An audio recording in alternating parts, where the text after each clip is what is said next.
কার কত সামরিক শক্তি।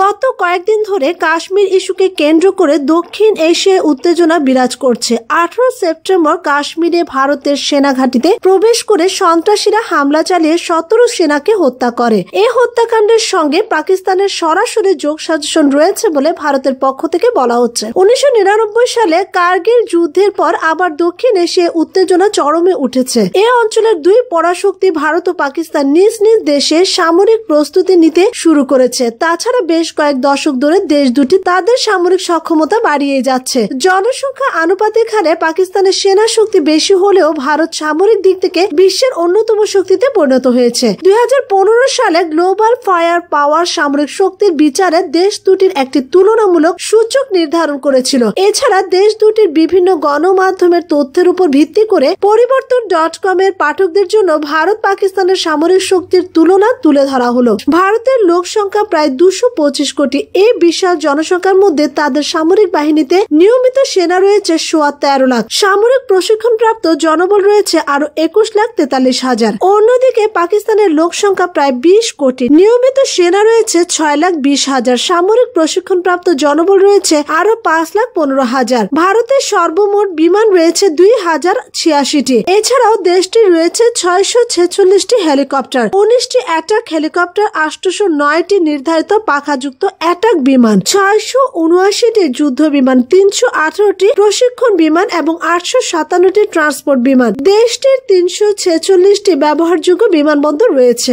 অন্যদিকে পাকিস্তানের সব মিলিয়ে 983টি বিমান রয়েছে। এছাড়াও দেশটির 306টি হেলিকপ্টার, 52টি অ্যাটাক হেলিকপ্টার, 394টি নির্ধারিত পাখাযুক্ত অ্যাটাক বিমান, 304টি যুদ্ধ বিমান, 170টি প্রশিক্ষণ বিমান এবং 261টি ট্রান্সপোর্ট বিমান রয়েছে। দেশটির 151টি ব্যবহারযোগ্য বিমানবন্দর রয়েছে। ভারতের হাতে রয়েছে 6,464টি ট্যাঙ্ক, 6,704টি আর্মার্ড ফাইটার ভেহিকল, 290টি সেলফ প্রফিট গান, 7,414টি টানা কামান এবং 292টি মাল্টিপল লঞ্চার রকেট সিস্টেম। পাকিস্তানের হাতে রয়েছে 2,924টি ট্যাঙ্ক, 2,828টি আর্মার্ড ফাইটার ভেহিকল, 465টি সেলফ প্রফিট গান, 3,278টি। ভারতের 344টি মার্চেন্ট মেরিন জাহাজ রয়েছে। প্রধান সমুদ্র বন্দর রয়েছে 7টি। প্রায় 12,000 কিলোমিটার পাল্লার বিধ্বংসী পারমাণবিক ক্ষেপণাস্ত্র তৈরি করছে ভারত। অগ্নি সিরিজে এই ক্ষেপণাস্ত্র হবে পৃথিবীর সবচেয়ে ভয়াবহ ক্ষেপণাস্ত্র।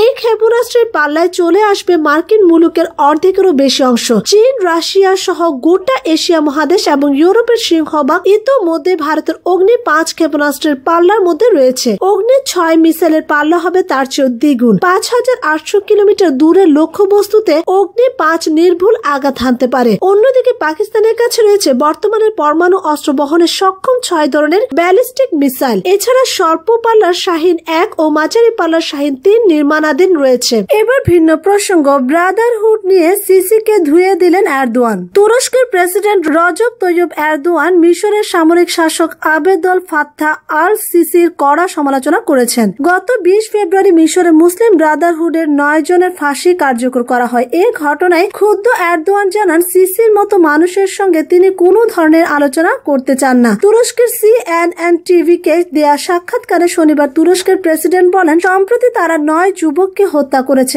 আমরা এটি কোনোভাবে মেনে নিতে পারি না। 2015 সালে মিশরের এক আইনজীবী হত্যার ঘটনায় দোষী সাব্যস্ত করে ওই 9 যুবকের ফাঁসি কার্যকর করা হয়। এরই প্রতিক্রিয়ায় এরদোয়ান বলেন, ফাঁসির আদেশটিকে অবশ্যই আমরা বিচার বিভাগের সিদ্ধান্ত বলবো, কিন্তু সেখানে ন্যায় বিচার, নির্বাচন সবকিছুই অর্থহীন। সেখানে কর্তৃত্ববাদী শাসন পদ্ধতি বিদ্যমান, এমনকি বিরোধীদের নির্মূল করা হয়। তিনি বলেন, অনেকেই প্রশ্ন করেন আমি কেন সিসির সঙ্গে কথা বলি না। হ্যাঁ, আমি তার মতো মানুষের সঙ্গে কথা বলতে চাই না। 2013 সালে মিশরের নির্বাচিত প্রেসিডেন্ট মোহাম্মদ মুরসিকে সরিয়ে ক্ষমতার দখল নেয় সিসির নেতৃত্বাধীন সেনাবাহিনী। এরপর থেকে মিশরের সঙ্গে তুরস্কের সম্পর্কের অবনতি চলে আসছে। ইতিমধ্যে মিশরে সিসির শতাধিক সমর্থকের মৃত্যুদণ্ড দেওয়া হয়েছে। মুরসি সহ ব্রাদারহুডের বেশিরভাগ নেতাকে কারাবন্দী করা হয়েছে। মুরসিকে ক্ষমতাচ্যুত করার কয়েক মাস পর 2013 সালের ডিসেম্বরে ব্রাদারহুডকে সন্ত্রাসী সংগঠন আখ্যা দিয়ে নিষিদ্ধ করা হয়। সাক্ষাৎকারে এরদোয়ান গ্রেফতার ব্রাদারহুড নেতাদের মুক্তি দেওয়ার দাবি জানান। তিনি বলেন, প্রথম কথা, তাকে সাধারণ ক্ষমার আওতায় ব্রাদারহুডের সব বন্দীকে মুক্তি দিতে হবে। যতক্ষণ না এটি করা হবে ততক্ষণ তার সঙ্গে কোনো আলোচনার প্রশ্নই আসে না। এই সময় তুরস্কের প্রেসিডেন্ট অন্ধভাবে সিসিকে সমর্থন এবং সর্বশেষ ফাঁসি কার্যকরে চোখ বন্ধ করে রাখায় পশ্চিমাদের কড়া সমালোচনা করেন। প্রশ্ন রেখে তিনি বলেন, কোথায় পশ্চিমারা? এতগুলো নিরপরাধ মানুষকে হত্যা করা হলো, আপনারা কি এ নিয়ে তাদের কোনো কথা শুনতে পান? বিপরীতে তুরস্কের যখন কাউকে বন্দী করা হয় তাদের মধ্যে শোকে মাতম চলতে থাকে। এদিকে আন্তর্জাতিক মানবাধিকার সংগঠন অ্যামনেস্টি ইন্টারন্যাশনাল 9 জনের মৃত্যুদণ্ড কার্যকরের নিন্দা জানিয়েছে। সংগঠনটি বলেছে, অভিযুক্তদের মৃত্যুদণ্ডের আগে কারাগারে নির্যাতন করা হয়। এবার ভিন্ন প্রসঙ্গ। বন্ধু ইমরানকে সানির প্রশ্ন, পুলওয়ামা জঙ্গি হামলার পর ভারত পাক সম্পর্ক তলানিতে ঠেকেছে। পাকিস্তানকে সব দিক থেকে বয়কটের দাবি তুলেছে সেলিব্রিটি থেকে সাধারণ মানুষরা। আসন্ন বিশ্বকাপেও পাকিস্তানের বিরুদ্ধে না খেলার দাবি জানিয়েছেন ভারতের প্রাক্তন ক্রিকেটাররা। কিন্তু সে পথে না গিয়ে সরাসরি পাক প্রধানমন্ত্রী বন্ধু ইমরান খানের সামনে প্রশ্ন ছুড়ে দিলেন সুনীল গাভাস্কার। গত বছর আগস্টে পাক প্রধানমন্ত্রী চেয়ারে বসেছেন বিশ্বকাপ জয়ী পাক অধিনায়ক ইমরান খান। প্রধানমন্ত্রী চেয়ারে বসার পরে ইমরান শপথ নিয়েছিলেন নয়া পাকিস্তানের। আতঙ্কবাদের ছায়া থেকে বেরিয়ে পাকিস্তান ঘুরে দাঁড়াতে চায় বলে মন্তব্য করেন কিংবদন্তি এই পাক ক্রিকেটাররা। কিন্তু মাত্র 7 মাসে পাক মদতপুষ্ট জঙ্গি সংগঠনের হাতে শহীদ হয়েছেন ভারতের 40 জন সিআরপিএফ জওয়ান। গত বৃহস্পতিবার দক্ষিণ কাশ্মীরের পুলওয়ামায় সিআরপিএফ গাড়ির কনভয়ে বিস্ফোরক গাড়ি নিয়ে হামলা চালায় পাক মদতপুষ্ট জঙ্গি গোষ্ঠী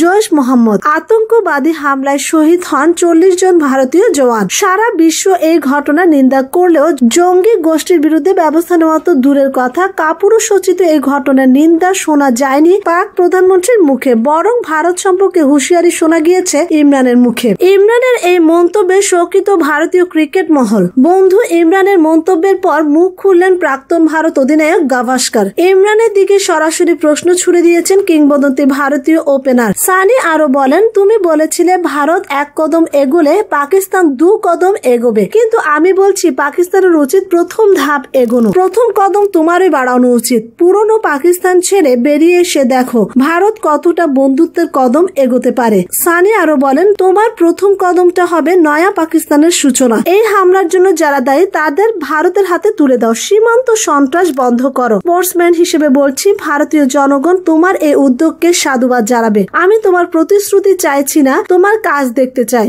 বন্ধুত্বের সম্পর্ক সীমান্তের কাঁটাতারে আটকে থাকে না। ক্রিকেটার হিসেবে দীর্ঘ সময় ভারতে কাটিয়েছেন ইমরান। সুতরাং অন্য যে কোনো পাক প্রধানমন্ত্রী থেকে ইমরান ভারতীয় জনগণকে ভালো করে চেনেন বলে মনে করেন সানি। গাভাস্কার ও ইমরানের বন্ধুত্ব অনেক দিনের। বন্ধু ইমরানের কথায় ক্রিকেট ক্যারিয়ার অবসর পিছিয়ে দিয়েছিলেন গাভাস্কার।